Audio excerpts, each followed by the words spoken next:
More than 29,000 refugees and economic migrants have crossed into Croatia since the migration route detoured last Wednesday.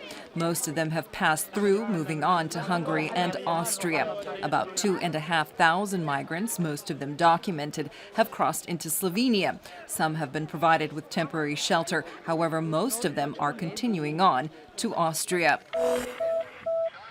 The situation was calmer this morning in Tovarnik, a flashpoint on the route located near the border with Serbia, where many of the migrants have been entering Croatia. More than 1,500 migrants were transferred from there by train to the Hungarian border at Botovo, where they were met by Red Cross volunteers. It is estimated that since Friday afternoon, around 10,000 people have crossed into Hungary from Croatia through Botovo. The refugees who were unable to board the train have been housed at temporary shelters in Opatovac. Croatia bused last night about 1,000 migrants from Tovarnik to the border with Hungary at Terezino Polje. The migrants crossed over into Hungary on foot under police escort and were received by Hungarian authorities. Many of the migrants were suffering from exhaustion and quite a few were ill. Slovenian police began putting up a fence this morning at the Bregana border checkpoint with Croatia.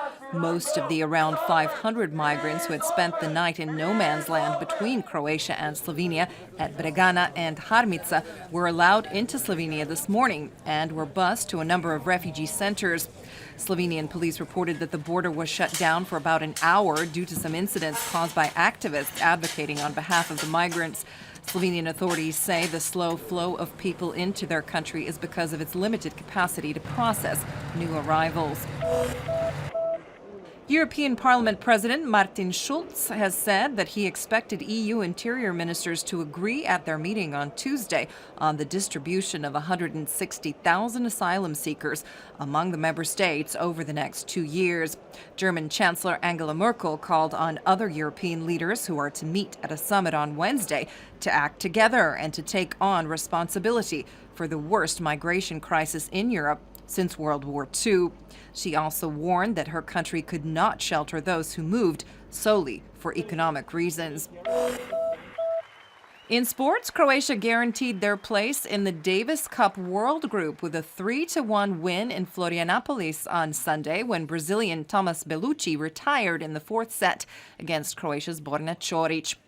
Bellucci was 2-1 down and losing 4-0 in the fourth set when he withdrew with back pains.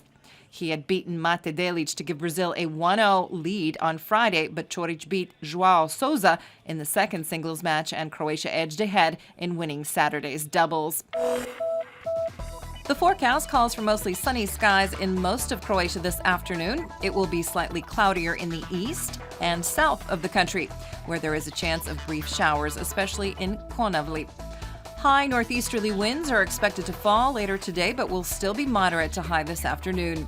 The day's highs will be between 16 and 20 degrees Celsius in the interior and between 22 and 27 degrees on the coast and in interior Istria and Dalmatia. Tomorrow and for most of Wednesday, it will be sunny and warmer in continental Croatia, but the mornings will be brisk with a chance of morning fog. Clouds will begin to build late on Wednesday, and there's a chance of rain in the west. More frequent rain and cooler temperatures are expected on Thursday. On the coast, it will be sunny on Tuesday, but the morning will be cooler and there will still be a high northeasterly wind in places. A southeasterly will begin to rise on Wednesday. There will also be afternoon rain on the northern Adriatic, especially in Istria. On Thursday, expect the clouds and rain to begin moving southward, while a northeasterly wind picks up again in the north.